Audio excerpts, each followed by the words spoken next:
যারা সূরা ইখলাস মহব্বতে তেলাওয়াত করবে, সূরা ইখলাসের সঙ্গে যার মহব্বত ছিল, সে যখন মারা যাবে, তার যখন গুরুস্থানে নেওয়ার আগে জানাজার ময়দানে নেওয়া হবে, সূরা ইখলাস কুল হু আল্লাহর যারা মহব্বত করে, তার জানাজায় শুধুমাত্র প্রতিবেশী যাবে না, আল্লাহর হাবিব বলেন স্বয়ং আসমান থেকে হযরতে জিবরাইল আর মিকাইল জানাজার ময়দানে হাজির হয়ে যাবে। শাহরু রমাদান আল্লাযী উনসিলা ফীহিল কুরআন। আল্লাহ রাব্বুল আলামিন বলেন এই রমজান মাসটা এমন একটা মাস, যেই মাসটা হলো কোরআন নাজিলের মাস।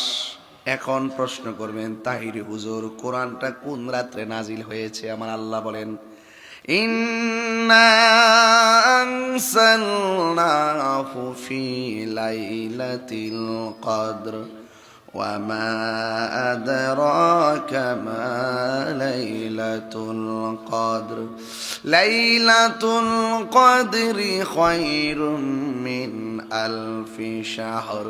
আল্লাহ রাব্বুল আলামিন বলেন রোজান মাসটা হলো কোরআন নাজিলের মাস, আর আমি আল্লাহ রাব্বুল আলামিন নিশ্চয় আমি আল্লাহ কোরআনকে নাজিল করেছি রমজান মাসের 26 তারিখ দিবাগত রাত্রে, যেই রাত্রকে আমার আল্লাহ লাইলাতুল কদরের রাত বলে দিয়েছে।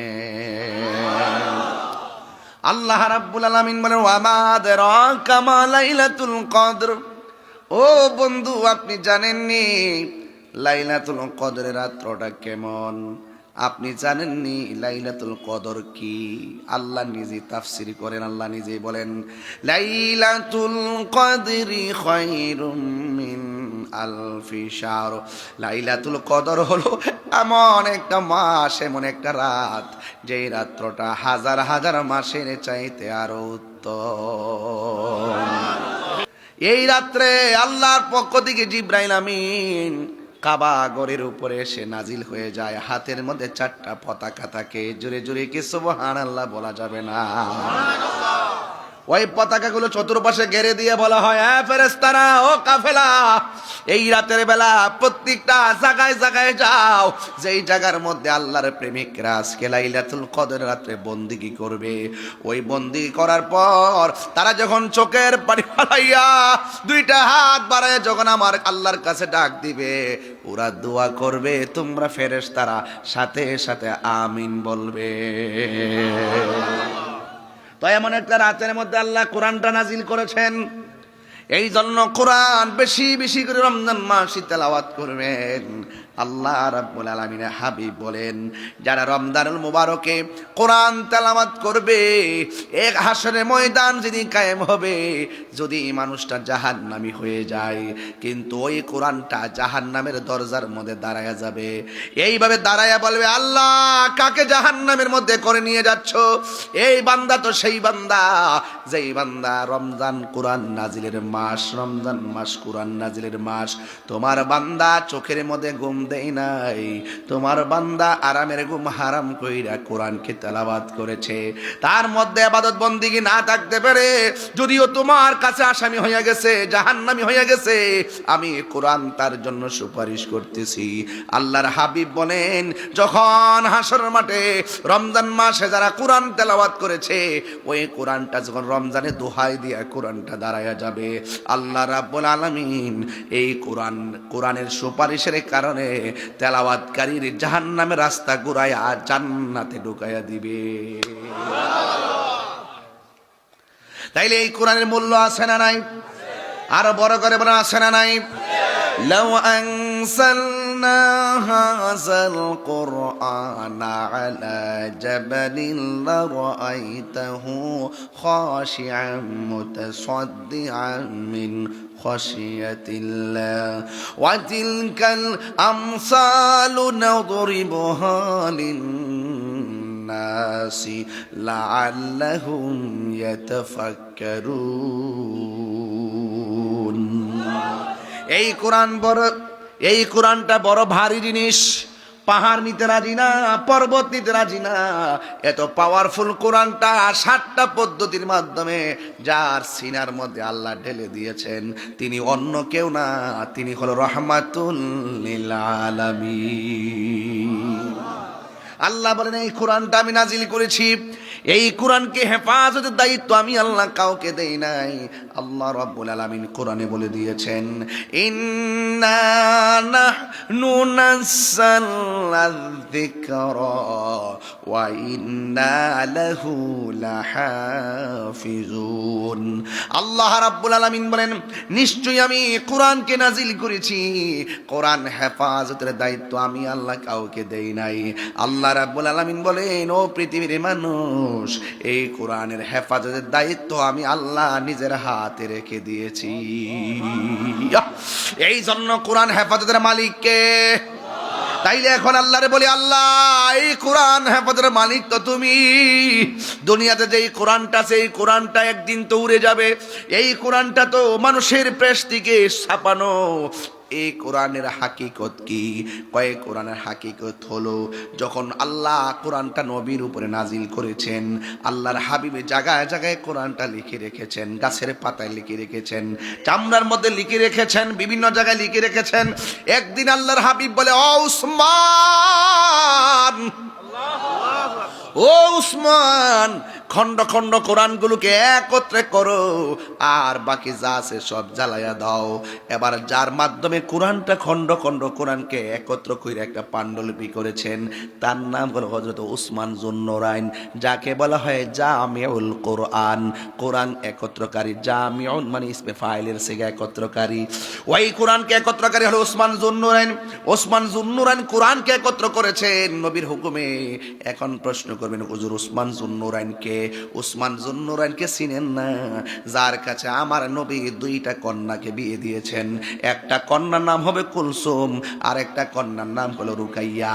আল্লাহর হাবিব সাল্লাল্লাহু আলাইহি সাল্লাম বলেন, পৃথিবীর মানুষ, আমার 2টা মেয়েকে আমি উসমানের কাছে বিয়ে দিয়েছি। আমার যদি আর একটা মেয়ে থাকতো, আমি সেই মেয়েটাকেও আমার উসমানের কাছে বিয়ে দিতাম। সেই উসমান যাকে বলা হয় জামিউল কোরআন, কোরআন একত্র করেছেন যিনি, সেই উসমান সাধারণ কেউ না। সেই উসমান যাকে যুন্নুরাইন বলা হয়, যিনি 2 নূরের অধিকারী। চিৎকার মেরে বলুন না সুবহানাল্লাহ। ওই কোরআনটা একত্র করেছেন। এরপরে ধারাবাহিকভাবে কোরআন সংগ্রহ করার জন্য তখন কাগজে তখন হাতে লিখেছেন সব কোরআন, লিখে লিখে সব ছড়াইয়া দিয়েছেন। যুগের তালে, আধুনিকতার তালে কোরআন এখন প্রেসের মাধ্যমে লক্ষ লক্ষ কোরআন বিলি হচ্ছে। এই পৃথিবীর মধ্যে সবচেয়ে বেশি গ্রন্থ যে বিলি হয়, এই গ্রন্থের নাম হলো আল কোরআন। এই পৃথিবীর মধ্যে সবচেয়ে বেশি যে কিতাবটা তেলাওয়াত করা হয়, ওই কিতাবের নাম হলো আল কোরআন। জোরে জোরে কি সুবহানাল্লাহ বলা যাবে না? সন্দেহ আছে? যালিকাল কিতাবু লা রাইবা ফীহি হুদাল লিল মুত্তাকিন। এই কোরআনটা এমন একটা কোরআন, যে কোরআনের মধ্যে যাররা পরিমাণ কোনো সন্দেহ নাই। এখন চামড়া থেকে গাছের পাতা, গাছের পাতা থেকে লতা পাতা, লতা পাতা থেকে চোখের তালে কাগজের মধ্যে কোরআন লিপিবদ্ধ। এরপরে কোরআনকে প্রশ্ন করি, কোরআন তোমার আসল, তুমি তো দুনিয়ার ফটোকপি, এখন মূল কপিটা কোথায় আছে? কোরআন বলতেছেন, বাল হুয়া কুরআনুম মাজিদুম ফি লাউহিম মাহফুজ। দুনিয়ার কোরআন ফটোকপি, যেই জায়গার মধ্যে আসল কোরআনটা অঙ্কন করে রাখা হয়েছে, যেই জায়গায় কোরআনের বাড়ি, ওই জায়গার নাম হলো লাউহে মাহফুজ। আল্লাহু আকবার বলেন না কেন? এই জন্য কোরআনের মধ্যে কোনো সন্দেহ আছে? কোরআন নাজিলের মাসের নাম কি? কথা কেন? কোরআন নাজিলের মাসের নাম কি? শাহরু রমাদান আল্লাযী উনজিলা ফীহিল কুরআন।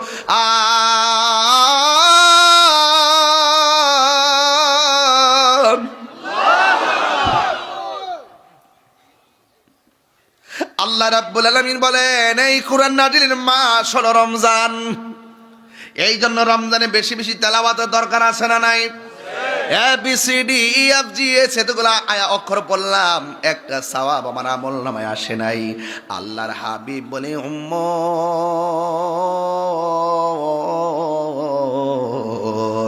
এই কোরআনের একটা অক্ষর যদি তোমরা তেলাওয়াত করো, আমার আল্লাহ তোমাদের আমল নামায় 10টা নেকি দান করে দিবে।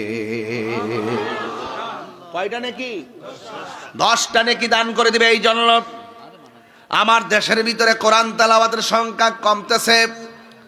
মহিলারা বেশি বেশি কোরআন খতম করে রমজানে, পুরুষ কোরআন ধৈর্যও দেখে না। এই জন্য আমার নবী, আপনার নবী বলেন, যদি কেউ মহব্বতে একবার সূরা ইখলাস পড়ে, আমার আল্লাহ তার আমল নামায় 10 পারা কোরআন তেলাওয়াতের সওয়াব দিয়ে দেয়। আমার যুবক ভাইরা মনোযোগ দিতে হবে আমার দিকে। এরপরে আল্লাহর হাবিব বলেন, কেউ যদি মহব্বতে 2 বার সূরা ইখলাস তেলাওয়াত করে, তার আমল নামায় 20 পারা কোরআনের সওয়াব দিয়ে দেয়। কেউ যদি 3 বার সূরা ইখলাস তেলাওয়াত করে, আল্লাহ রাব্বুল আলামিন তার আমল নামায় পুরা গোটা কোরআন তেলাওয়াতের সওয়াব দিয়ে দেয়। সবাই আমার সাথে পড়বেন নি? সবাই আমার সাথে পড়ুন, কুল হুয়াল্লাহু আহাদ আল্লাহুস সামাদ লাম ইয়ালিদ ওয়া লাম ইউলাদ ওয়া লাম ইয়াকুল লাহু কুফুয়ান আহাদ। সবাই দিল কইলা বলুন, কুল হুয়াল্লাহু আহাদ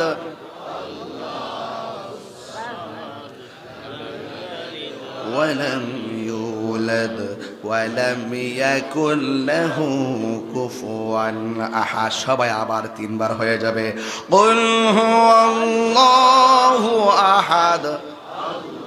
মাশাআল্লাহ মাশাআল্লাহ। লাম ইয়ালিদ ওয়া লাম ইউলাদ আহাদ। এই সূরা ইখলাসটা 3 বার পড়লাম। কেউ যদি 3 বার সূরা ইখলাস মহব্বতে পড়ে, আল্লাহ রাব্বুল আলামিন তার আমল নামায় গোটা কোরআন শরীফ তেলাওয়াতের সওয়াব দিয়ে দেয়। কয়বার? কয়বার? আমার নবী, আপনার নবী বলেন, সূরা ইখলাসের ফজিলত অনেক বেশি। সূরা ইখলাসের তেলাওয়াত যারা সকালবেলা 11 বার পড়বে, সন্ধ্যাবেলা 11 বার পড়বে, আল্লাহর হাবিব বলেন, এই সূরা ইখলাস যারা সকাল ফজরের পরে 11 বার পড়ে, মাগরিবের নামাজের পরে 11 বার পড়বে, আল্লাহ রাব্বুল আলামিন তার জন্য জান্নাতে একটা বালাখানা বানায়া দিবে। এই সূরা ইখলাসটা আরো সওয়াব আছে, আরো ফজিলত আছে। আল্লাহর হাবিব বলেন, সূরা ইখলাস পড়লে শুধুমাত্র তার নিজের সওয়াবই হয় না, যিনি সূরা ইখলাসটা তেলাওয়াত করবে, তার বাবা মার গুনাহগুলো আমার আল্লাহ মাফ করে দেয়। আল্লাহু আকবার।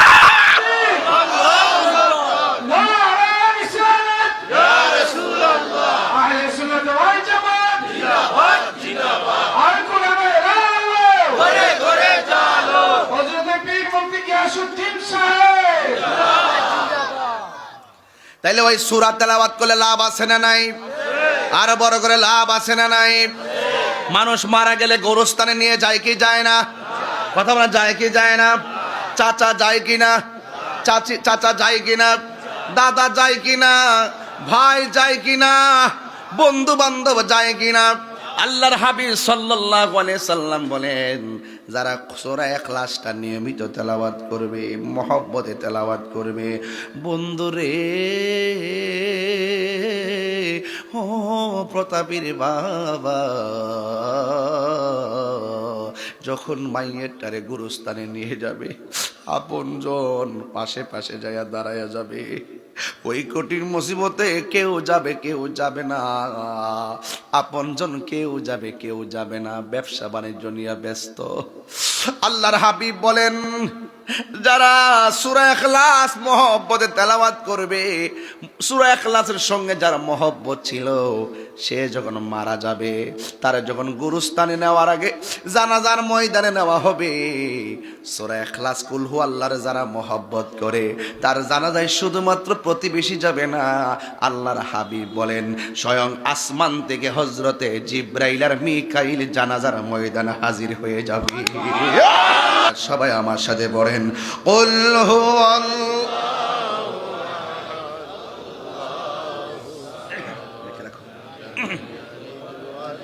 ইউলাদ ওয়া লাম ইয়াকুল লাহু কুফুয়ান আহাদ। এই সূরা তেলাওয়াতের দরকার আছে না নাই? আম্মা জান হযরত মা ফাতেমা জোহরা রাদিয়াল্লাহু তাআলা আনহা উনি সব সময় সকালবেলা 11 বার সূরা ইখলাস পড়তেন, মাগরিবের নামাজের পরে সূরা ইখলাস 11 বার পড়তেন। আল্লাহর হাবিব বলেন, ও ফাতেমা, তুমি কি আর সূরা পাও না? শুধুমাত্র এই সূরাটা বেশি বেশি তেলাওয়াত করো।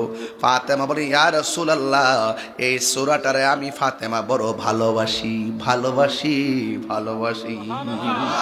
আল্লাহর হাবিব বলেন, কিয়ামত পর্যন্ত যারা এই সূরাটা এইভাবে তোমার মতো আমল করবে, আমি রাসূল বলে দিয়ে গেলাম, আমার আল্লাহ তার জন্য জান্নাতে একটা বাড়ি বানায়া দিবে। আল্লাহু আকবার বলেন, আল্লাহু আকবার। অনেকের অভাব আছে না নাই? কথা কোন না কেন আসেনি? অনেকের অভাব আছে না নাই? আল্লাহর হাবিব বলেন, যারা এই সূরা ইখলাসটা মহব্বতে তেলাওয়াত করবে, আল্লাহ রাব্বুল আলামিন তার অভাবটাকে কাটিয়ে দিবে, ঘরের ভিতরের বালা মুসিবত দূর করে দিবে। এই জন্য সূরা ইখলাসটারে মহব্বত করে তেলাওয়াত করবেন। আল্লাহর হাবিব বলেন, সূরা ইখলাসটা যারা 3 বার মহব্বতে তেলাওয়াত করবে, তার আমলনামায় 1 খতম কোরআনের সওয়াব দিয়ে দেওয়া হবে। আল্লাহু আকবার। এই জন্য কোরআন নাজিলের মাসের নাম কি? আরো বড় করে নাম কি? শাহরু রমাদানাল্লাযী উনসিলা ফীহিল কুরআন। আল্লাহ রাব্বুল আলামিন বলেন, নিশ্চয়ই এই কোরআনটা নাজিলের মাস হলো রমজান মাস। এই জন্য রমাদান মুবারকে বেশি বেশি করে তেলাওয়াত করবেন।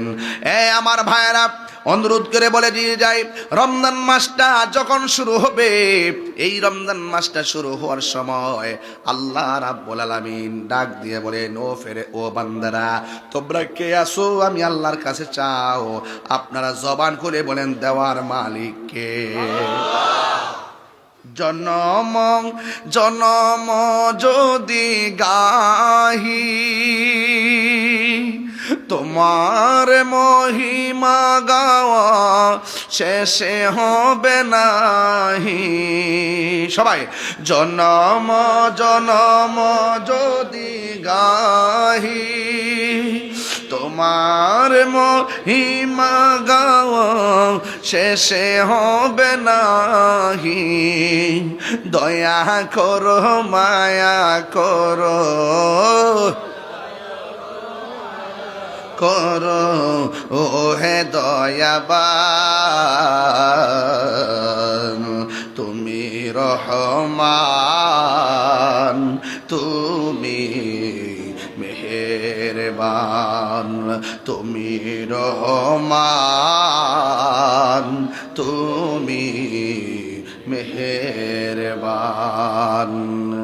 কখনো তোমাকে যদি ভুলি, হেদায়েতের আলো জেলে নিয় কাছে তুলি। কখনো তোমাকে যদি ভুলি, হেদায়েতের আলো জেলে নিয় কাছে তুলি। ঠাই দিও গো প্রভু, ঠাই দিও গো প্রভু, তুমি দয়াবান, তুমি রহমান, তুমি মেহেরবান, তুমি রহমান, তুমি মেহেরবান।